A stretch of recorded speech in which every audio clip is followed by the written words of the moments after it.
Welcome to Ira's Everything Bagel, where I talk with intriguing people about everything, their passions, pursuits, and points of view. My guest is passionate about comedy and has pursued it in a career that spans 70 years. He has 25 Emmy nominations, 3 Emmy Awards, plus Television Critics Association Awards, NAACP Image Awards, Golden Globes, the Directors Guild Award, the Producers Guild Man of the Year, and a star on the Hollywood Walk of Fame.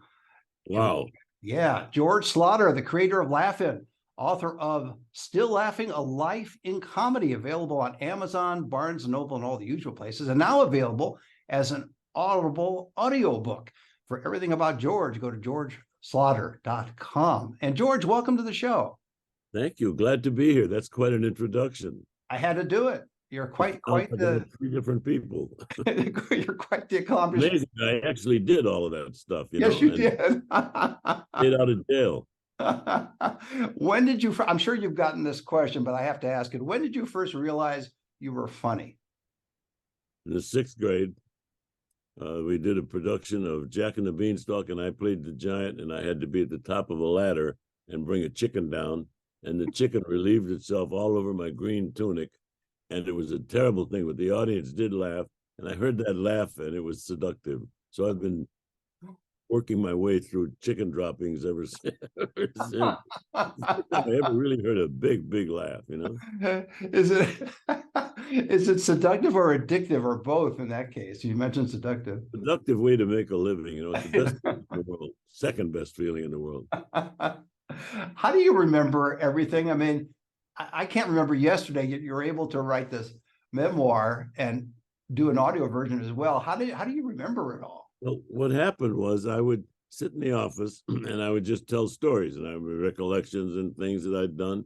And then Mark DeBose, who worked for me for a long time, would type all of those notes and put them together into sections and send them to John Max, who would distill what we collected and omit everything that was not going to be in the book. And there were a number of things that just weren't going to get into the book, which at the suggestion of Mrs. Schlatter.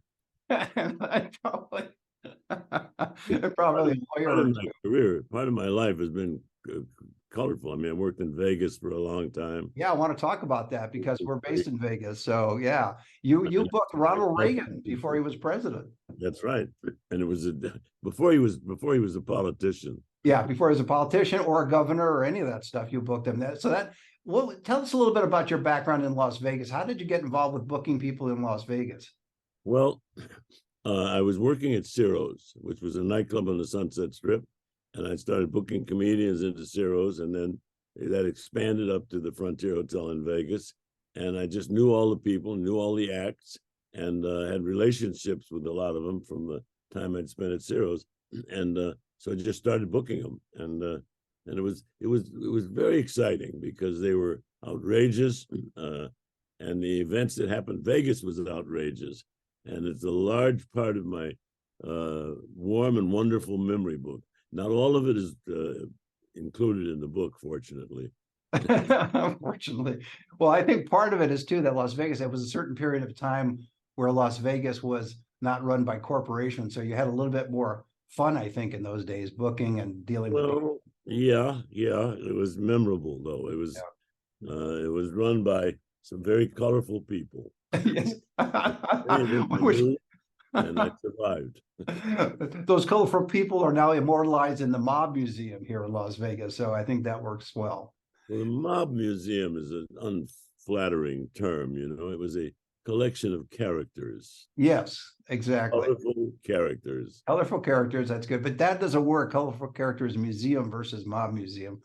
I wouldn't want to be responsible for calling it the Mob Museum. It wasn't really a mob as such. There were individuals. Each hotel had a select number and collection of individuals, all of whom were colorful. And I knew all of them, you know, and so it was a large part of my career. And when I wanted to marry Jolene, she said to me she wouldn't marry me because I'd be dead before I was 30 with the people I was with and known. So I said, I'll lose them. She said, you'll never lose those people. And it took me a year and a half to sever a lot of those colorful collections that I cherish them because they were indeed colorful, and I survived all of that. You did, and you still have a little color in you, which is good. You haven't gone pale from dealing with the colorful people. So I'm alive from having built. Not everybody, no, survived those people. true. You could have ended up, at the bottom of Lake Mead, but that's another story for another time. So Yeah. Last Frontier Hotel, Unfold. yeah, Last Frontier Hotel, which is where you booked a lot of the acts. Was it? Were you surprised that when you made the transition to producer and creator? Because I think if you mention your name to most people, George Slaughter, they think of Laugh-In more than your entire career, even though you've done so much. And I want to also talk a little bit about the comedy in that the separate comedy center that you're involved in as well. But for now, when you decided to create Laugh-In, this was at a certain time when it was very different. Your decision to do it was a little crazy in those days because the networks looked at you and they said, well, and as I remember the story, you were very busy with what was the pre-Grammy Awards shows, and they wanted you to keep doing it. And you Yes. said, well, I'll do it one more year if you'll let me do this thing that is different. See, so much of my career is the result of accidents, and I've been doing the Grammy Awards before it was a Grammy. It was called the Best on Record, and we couldn't really get anybody to do it because nobody knew what it was. So we had to go to different locations to tape each winner, and that worked, and that became the Grammy Awards. And they wanted me to do it for one more year, and I said, I'll do it if you let me do one show my way with no interference. That's a difficult thing to sell to a network. Today it's impossible, but then it was just difficult. And so they could do that. And the result of that was me collecting all of these funny people that I'd spent so much time with and putting them all into one show, and that became Laugh-In. How did you decide on Rowan and Martin? Accident. See, everything in the book, everything about me, It's an accident. centered around an accident. I wanted to do this show of all these young character people, and we sold it to Time. Jim Ellis of Timex. He said he would buy it, but he needed a host. The show originally did not have a host. And so Rowan and Martin were a great nightclub act and were straight. They were a little older. So I got them and they did these introductions and it worked. But it was never originally designed with no host. It was just going to happen like an explosion. But putting Rowan and Martin in it, I think, helped give us some semblance of dignity and conformity. Especially being in tuxedos, right, George? They would come and do the opening, the closing, and do some of the news of the past, present, and the future. And they wore tuxedos, and and it really worked. I don't know the show would have worked without them because they were so straight and they were older, and the rest of that craziness just happened around them, and it was an accident. My sense of it too is that you got that old Vegas vibe from Rowan and Martin because of the tuxes and just the way they came across. Well, Vegas at that point was also colorful, and fortunately, because all the time I'd spent at Ciro's and then in Vegas, I knew all of those acts and they'd worked with all of them. I had relationships with all of them. So when we started to do Laugh-In, we didn't have any money, and I sold it because it was cheap.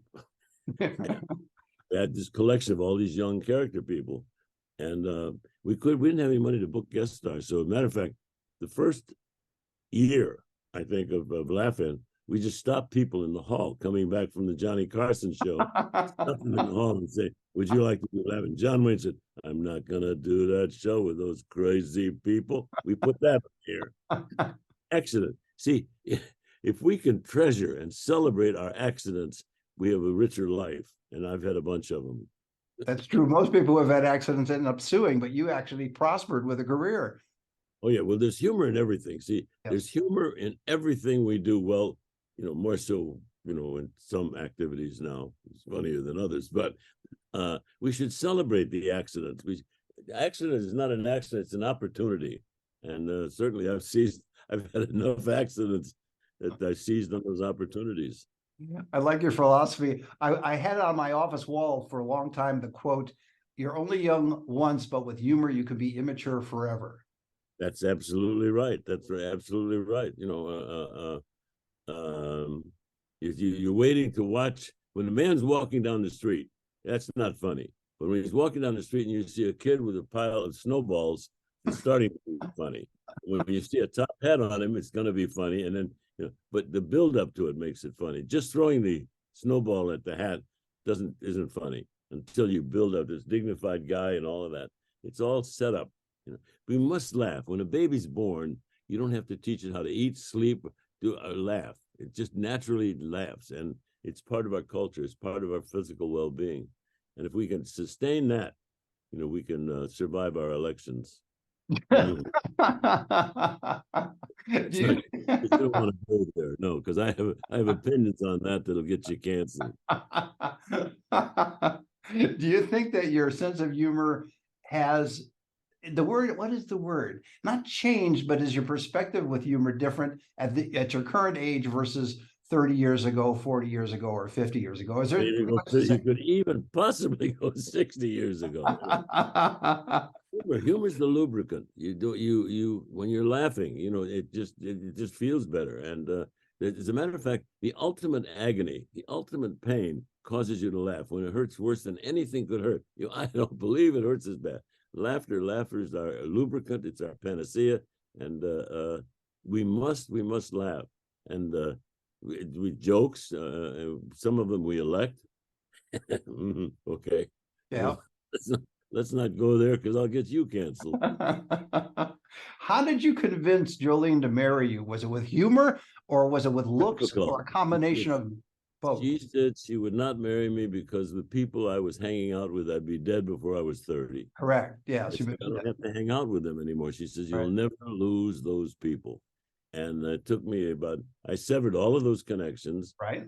I did know some colorful people from my working at Ciro's and at the Frontier in Vegas, because Vegas was different than it is now. Right. And so I severed all of those connections, and they would occasionally still come up to me in Vegas. Guido said to tell you his hello, right? And you turn around, it wasn't gone. It was a very colorful time in my life that I cherish. And Jolene is the best thing that ever happened to me, because without Jolene, I'd have been taking a dirt nap years ago, So what did she see in you? Was it your sense of humor? Was it your stunning good looks? What drew her to you? Multiple choice. It could have been either one of them.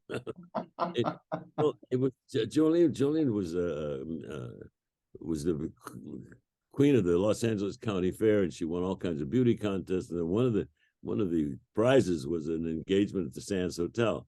And when she arrived, they found out she was 17 years old, and so she had to have a dueña, and she had to come to and go back and forth to the Sands Hotel.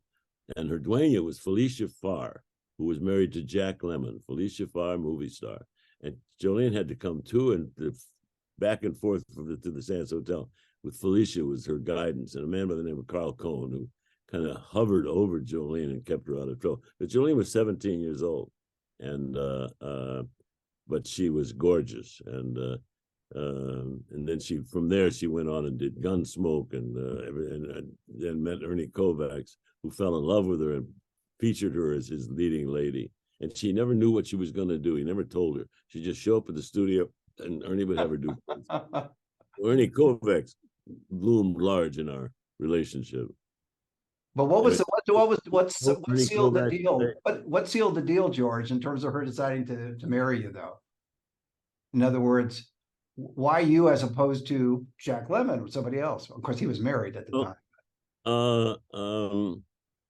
Well, first of all, I told all the guys, because Jolene was there, and everybody was hitting on Jolene, and I told everybody, I said, you can talk to her, just don't hit on her, because she's going with a really ugly guy and you could get hurt.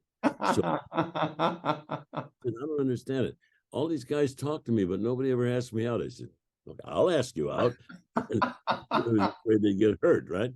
And so I asked her out, and then I asked her in. And I think it's the best thing, because we're married. We're married a long time. Married 65 years. That's incredible. Congratulations. And she made my life. She gave me two wonderful, delightful, talented children, and made me respectable. That's possible. I was colorful, but not respectable. Now you're both. Jolene Mary and Jolene got me an invitation to a lot of places I normally would never have been invited to. Now you're both respectable, and there you go. It works. And I got $12 in the bank and two Yep. grandchildren. Excellent. Do you stay in touch with any of the people from Laugh-In? Oh yeah, oh sure. Well, Goldie Hawn, Lily Right. Tomlin, Joanne Worley, Ruth Buzzy. It was a collection of young character people, and there was no place for them in television. You had guest stars and stars, but you didn't have any place for Goldie. Goldie was one of the brightest women ever, but we found out that we could make her laugh, and then everything would disappear. So when Goldie would come on, Ruth Buzzy would make naughty sounds and whatever, anything to break. Goldie never had a chance to do anything straight. She's a very, very bright, brilliant woman, but easily to break up, and so we would do anything to make her laugh. And Joanne was in the event. She was like an air raid siren, and Lily, different people. Lily would show up and she would be any one of 10 different characters, each one definable. And so we were fortunate to find these people who were not sought after in television at that point. There was no place for them. There's no place for, Edith Ann and all of those characters. Right. We featured them. So, and it happened at a time when there was nothing else really going on that was exciting. And so these characters just started to appear, and it caught on. Not for the first week, 2 weeks. NBC only bought it because they had nothing to put on opposite Eight Is Enough and Gunsmoke and Lucy. And so they bought it to just have something to put on the air until they got a show ready. And so by the third week, people were coming by saying, what is going on in there, right? And Ann and Dick were part of it because they presented these crazy people as if they weren't crazy. And accident, you've got to look at accidents as an opportunity rather than an accident. And if you can cherish the accidents that surround you, you can find some fun. Were you surprised, George, at the success of Laugh-In? And again, there's so much more to your career, and we can't cover it all. But I was just wondering if you were surprised at the success of Laugh-In. Well, probably yes. I think I was surprised because they had nothing to put on opposite Lucy and Gunsmoke. Mm-hmm. Put on by accident. The show cost nothing, and it had no promotion, so they just put it on until they could get a real show ready. And by the third week, people said, "What's going on in there?" And stopping people in the hall that refused to do the show and then airing their refusal. So accident played a large part. But accident it figured large in my whole life. Accident is not an accident. It's an opportunity, and I've had a lot of those opportunities. When did you get involved with the National Comedy Center? I mentioned it earlier without giving the name, but I want to talk a little bit about it because it's located in Jamestown. Journey Gunderson called me and she said, "I'm doing this museum in Jamestown." I said, "Yes." She said, "Could you send me? Do you have a couple of things from Laugh-In we could use?" And I said, "Yes." And so I sent it. She said, "This is wonderful." She said, "Do you have anything else?" I said, "Lady, I've got a warehouse full of else. I mean, yes." So I started sending her these different collections of comedy that I'd done. She said, "This is wonderful." And so I then became involved with her and with the museum, and then made a sizable donation to the museum, thinking that there needed to be a place celebrating the comedians, because the comedians are the panacea. The comedians are what will help us survive, including now. I mean, when you realize that we're in trouble, but there's things about it that are funny. So savoring those moments, because the best feeling, well, second best feeling in the world is, the laughter. And what was the first one? Well, let's not go there because I'll get sometimes it's easier to laugh than the other one. More and you can laugh at any age, right? you gotta introduce or celebrate the accident, and right. look at accident as an opportunity rather than a setback. And I've had a lot of those opportunities. I mentioned the National Comedy Center, and there's a theater named in honor of you and Jolene there, and it's to do with the enormity of the comedy collection that I gave them of all the comedy shows that I'd done. It also had a lot to do with a large donation I made. Why in the world I did that? Because I just felt there should be a place celebrating the people who made us laugh. And now that collection is vast. They have all of the comics have sent them excerpts of their best material. So when you go through the museum in Jamestown, you find everything from Don Rickles to Snoopy White. I mean, all of these comedians are proud to be in that museum. And I Sure. thought it's important that we have one place celebrating laughter. And that's it. And we And just lost. I know that was Lucille Ball's hometown, but I'm wondering whether it would have made more sense to have the National Comedy Center either in Hollywood or New York or some major metropolitan area. When you say it made more sense, making sense is not what got me out of the valley.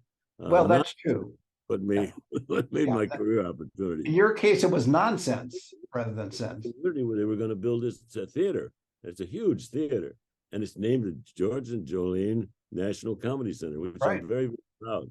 And it'll be there after I'm not, So I feel even more so now, where we are politically in the world, that it is important that we retain laughter. And we just lost Norman Lear, which is a major loss. But what he left us is great laughter with Archie Bunker and Maude and Sanford and Right. Son, Right. and celebrate his career as one of the main people who helped make us laugh. And we must laugh. When something hurts worse than anything can hurt, you laugh. You go, I don't believe that. And laughter is the panacea. You mentioned in the previous interviews and in other venues that you were arrogant when you were running Laugh-In. Theoretically, you're arrogant today, but you're really arrogant then because you were with the share that you had in terms of ratings and just everything going on at the time. Were you able to listen to anybody for advice in those days? In other words, was there a network official you respected, or was there a peer that you listened to for advice either on how to run Laugh-In or to do something different? Well, listening was never one of my talents or abilities that I perfected. But you must listen if you're going to feed back on the culture.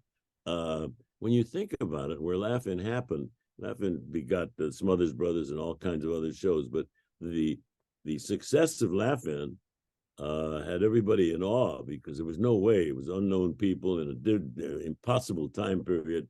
And when that succeeded, it promoted other adventures because comedy is a worthwhile activity. You must laugh.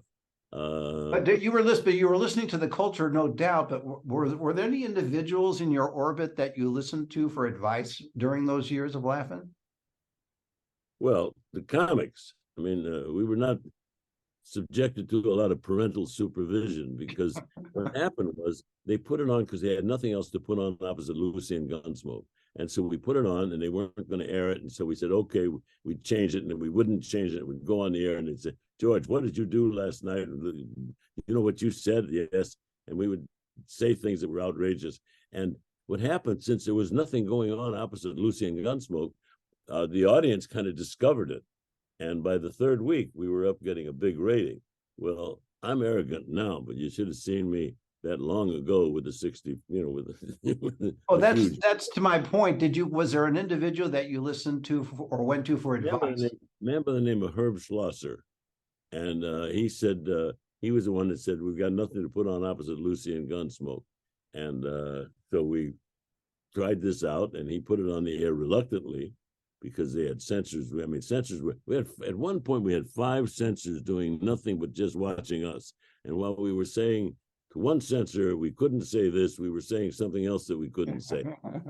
We broke all kinds of barriers. And once those barriers were lifted, you came All in the Family and Sanford and Son, Maude, all those shows that were edgy, but you didn't have anything edgy at that point. I'm proud of that. But I'm aware of the fact that it wasn't me, it was the accident and celebrating accidents and then being married to Jolene, which meant that I was socially acceptable.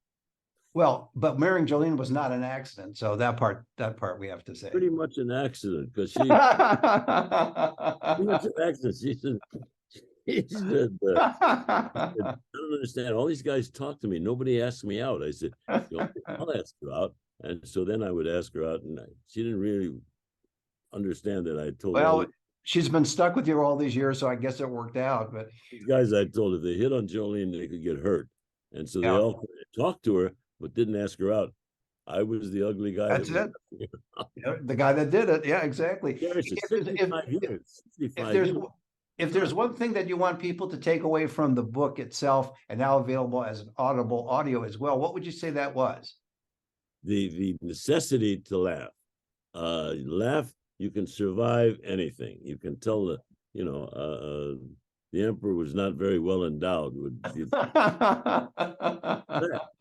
it's not just a luxury, it is a necessity. We must, that's the reason why losing Norman Lear today is a very sad event. However, it's always a bright side. What he leaves us with is Sanford and Son and Maude and All in the Family and all of those shows that were edgy. They were Archie Bunker was an offensive human being, but funny.